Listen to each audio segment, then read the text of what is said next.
Another week in New York Mets baseball has wrapped up, which means it's time for another weekly recap where I go over the good, the bad, and everything in between. Welcome to Mets Weekly, presented by Empire Sports Media. On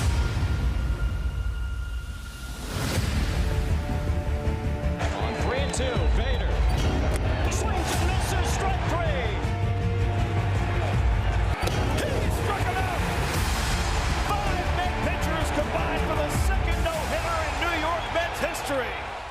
Alright, so this was a bit of an interesting week for the Mets as they end up finishing 3-3. Obviously, the division is still very close with how well the Atlanta Braves played this week. They still have one more game to go at the time I'm recording this. But New York Mets, they had a big series starting off with the Yankees at the beginning of the week, and this was a good opportunity to maybe sweep the season series from the Yankees, taking both Subway Series. They were not able to do that, losing the first game 4-2.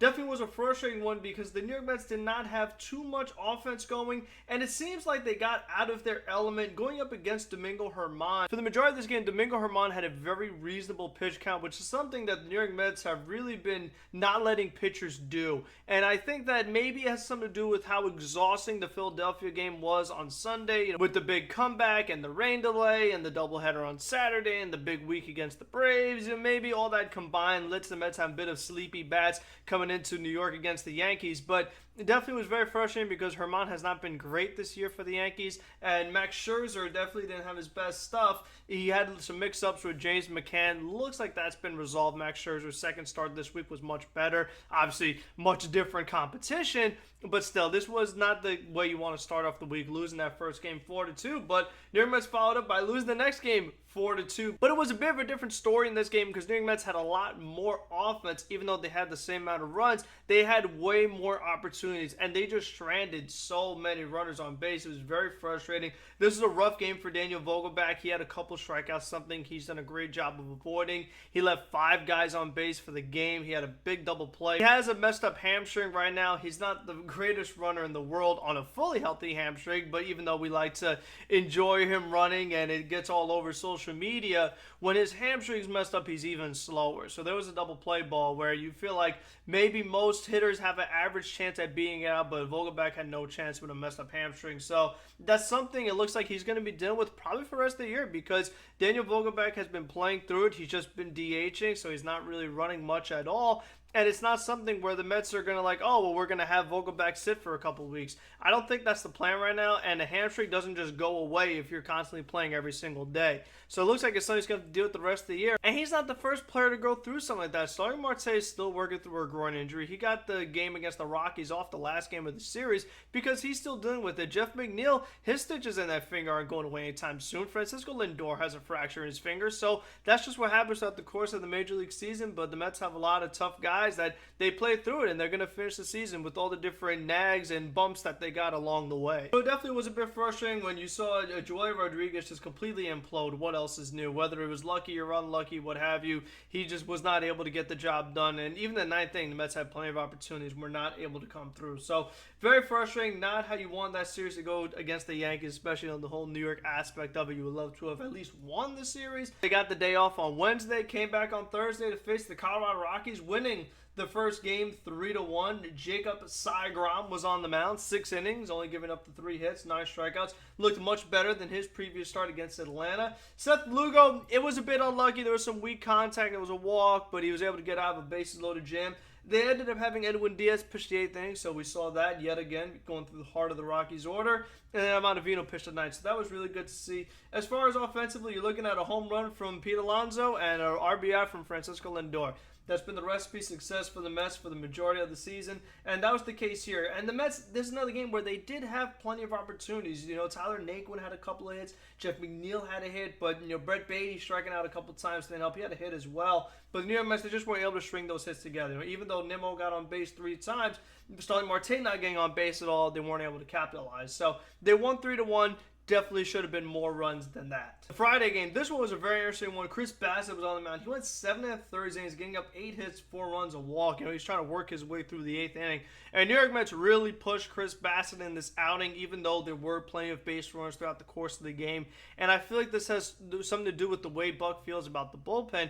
and I can't blame him. If you had this amazing bullpen that you had a bunch of quality arms you could turn to, you'd be like, okay, I guess I could just pull Chris Bassitt at 7, really not have to push it. But he felt inclined, especially with using his top 3 relievers the night before in Lugo, Ottavino, and Diaz. Michael Givens ended up coming in after Chris Bassitt. He blows the game completely. And the New York Mets were able to get the big comeback led by Mark Canha. Mark Canha was getting some really big hits. He drove in 3 runs in this game, and then Edwin Diaz was able to close it down the 9th inning. So that was really good to see. Pete Alonso had the walk-off in the bottom of the 9th. So that was exciting because that was a game that had a lot of twists and turns. Looked like the Mets were going to win.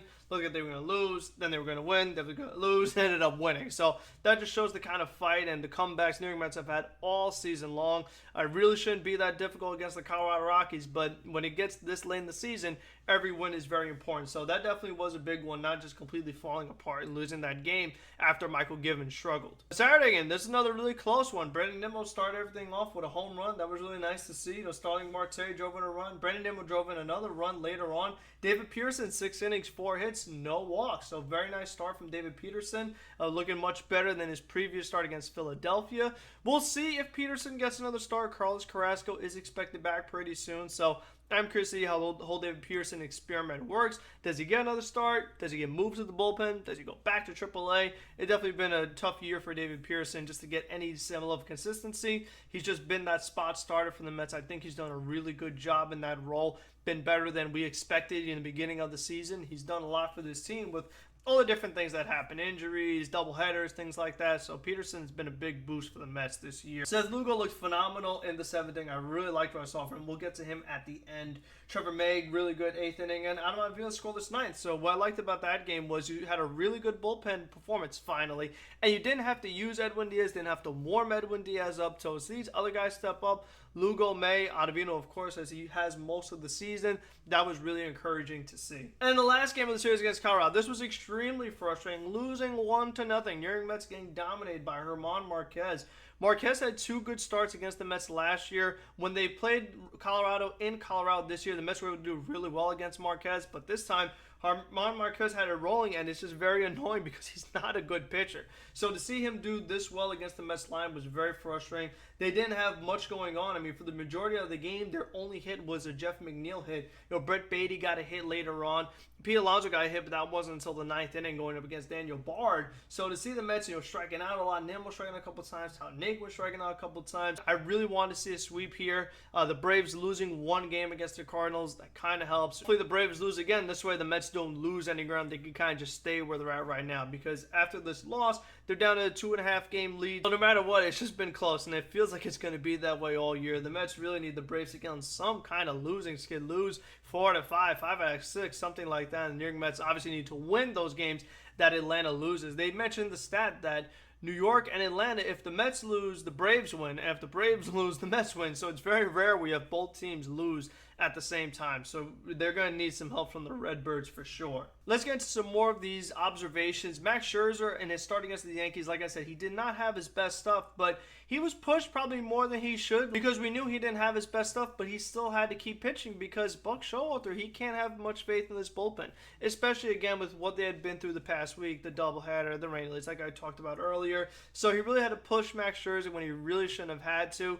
And it really ended up hurting the Mets, because Scherzer didn't have it. So that's something to obviously monitor, because the same thing happened with Bassitt too. So I think that it's really important for these other guys to step up, especially if the Mets are not going to add any external arms. They're really relying on these guys to step up. Joey Lucchesi, he's rehabbing along a little bit. Tommy Hunter came back. We haven't seen him yet. Drew Smith, he's progressing a little bit. Tyler McGill is progressing a little bit. So maybe one of those guys step up, but still, I wouldn't really count on that. Tyler Duffy opted out of his deal with the Rangers. I would just take a flyer on another minor league deal and just see if you could find something, anything, because you really should not be put into a situation where it's like, I need Max Scherzer to go 7. I need Chris Bassitt to go 8. It shouldn't be a need. It should be, okay, at least we have these other guys we can count on. you can't rely on the same guys over and over. It's very tough to do consistently, and you don't want to injure guys, you don't want to overwork them. I've talked about that so much, but it's worth repeating when stuff like this happens. One thing that was interesting is that when Tomas Nido was activated, the New York Mets actually were carrying 3 catchers, and it allowed them to do something pretty interesting where Tyler Naquin batted for James McCann in one of those games while Perez was still on the team.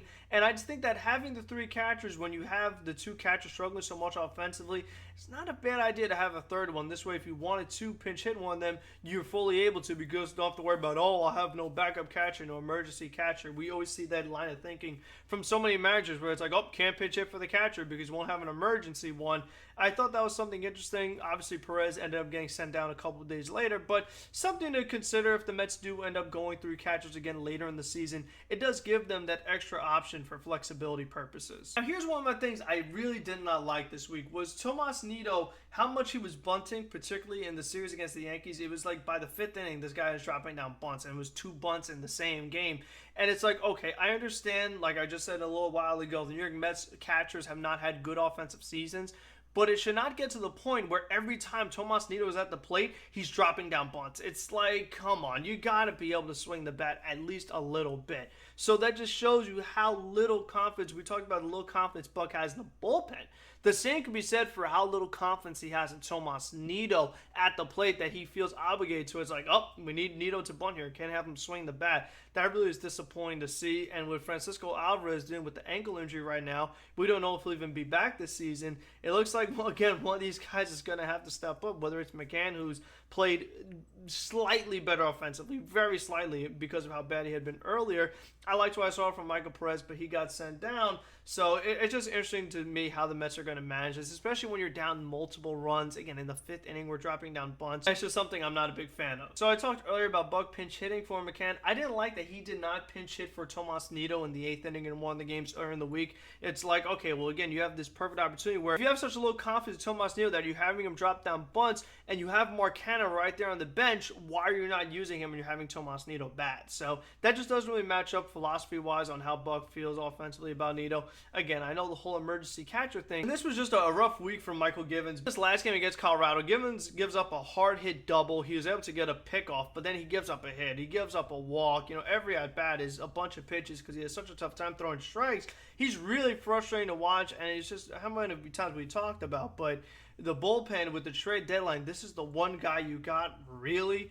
Very annoying, but again, at least Seth Lugo is looking much better. That outing he had against Colorado, I don't want to make so much about like the hitters he was facing, but the way Seth Lugo was doing it. Lately, we've been seeing him dial it up to 98 a little bit more, which is good to see. That's a good indicator of where Seth Lugo is at health-wise, because his velocity, he had not been hitting 98 earlier in the season. So I don't know what happened to him all of a sudden throughout the course of the season. Just some point in the second half, he's kicked it up another gear. And the Mets have really needed it because you know what? He had good command of his curveball. He threw a really nice cutter. So if Seth Lugo has command of all of his pitches, that's where he becomes really good, because what I've always loved about Seth is that he was a reliever that had the starting pitcher arsenal where he could throw any pitch in any count and be able to get over for a strike. So it just put the hitters in a really tough situation where they don't know what to expect. They're caught off balance. And it really helps what you're doing pitch sequencing wise, and the fact that he was getting good horizontal break on his fastball was just really nice to see. And again, the Mets are really going to need that if they want to go places, they want to be successful, win this division, make some noise in October. If Seth Lugo is pitching like that, that greatly increases their chances, in my opinion. Now, last week, I talked about Brett Beatty, him struggling, even though he had that home run in his first at-bat. After that, he wasn't doing much. Brett Beatty looked better in the series against Colorado. He hit the nice home run, which was really good. And then we're seeing him hit some more fly balls, hitting the ball a little harder, going the other way a little more. I still want to see Brett Beatty start to work counts again, draw walks. That's something that he was doing really well in the minors, just really working pitchers, and still go to the opposite field a little more because he's done that so well in the minors. So he's getting there a little bit, as long as he's not constantly just hitting it to the ground to the right side. As long as we're seeing more of those fly balls, that's much more encouraging, more the Brett Beatty we were expecting to see. On the flip side, to close with the bad, Francisco Lindor is in a slump right now. He's 0 for his last 19. Mets have another off day, so maybe they'll help get Lindor back on track. He's definitely needed an off day. He won't take it no matter how many times Buck Showalter has asked him. So it's frustrating because we're seeing Lindor start to pop the ball up. He's getting under it. Obviously, Pete Alonso was in a slump the other week, so it's something that happens throughout the course of the Major League season because at one point Lindor was swinging a really, really hot bat. So you're bound to get in those slumps eventually. But you know what? Now we can look forward to the next week. You have a big series coming against the Los Angeles Dodgers. Now is a good time for Francisco Lindor to break out of that slump because he's just so important to this team. He bats third. He's a guy that's MVP caliber player. The Mets need him to be hitting on a consistent basis if they're really going to be an elite team. And they're going up against an elite team in the Los Angeles Dodgers. And the pitching matchups are very intriguing for the Mets going up against the Dodgers. First game, you have Andrew Heaney scheduled to face Taijuan Walker. Heaney's had a good year his first year with the Dodgers. Obviously, we know the struggles he had with the Yankees. And Taijuan Walker, his first start against Los Angeles was not great. His second half has not been great. So this is going to be a very tough matchup for him. I'm very curious to see how he does. It's going to be on TBS. So I don't feel great about it, but who knows? Maybe he could surprise us. The Wednesday game is very intriguing. You got Tyler Anderson, who's had a great year for the Dodgers, going up against Jacob deGrom. So that's going to be a very good pitcher's duel. We'll see what happens there. And then on the Thursday game, as of right now, it's scheduled to be Dustin May going up against Chris Bassett. So another good pitcher duel. There is a chance Clayton Kershaw could pitch for Los Angeles. He's either going to come back, it looked like either Thursday or Friday, which he would then miss the Mets series. So I feel like knowing the way the Mets luck is, they're probably going to see Clayton Kershaw on Thursday. So that's going to be a big series for them. And then on the weekend, they have a series against the Washington Nationals. That should set things up much easier. So again, you have a tough series and then an easy series on the weekend. So that's going to be 2 weeks in a row for the Mets. I mean, obviously, you'd love to see them win that series against the Dodgers, really show how good of a team the New York Mets could be because the Dodgers have the 1 seed, the Mets have the 2 seed right now. I don't see the Mets catching Los Angeles, but still, just for that confidence standpoint, just from a mental aspect, if you could have a good series against the Dodgers, that would be good to see. And then I said I wanted to sweep against the Rockies. They weren't able to pull it off. I want to sweep against the Nationals because they really, really stink. You know Atlanta's going to be right on your back, so you've got to just keep winning games and just stay in first place. It sounds easy, but the way baseball is, it's much harder to do. So next week, when all that is over, I'll be back. Make sure you're locked into this channel all week long for the daily content. You're going to EmpireSportsMedia.com for all your New York sports needs.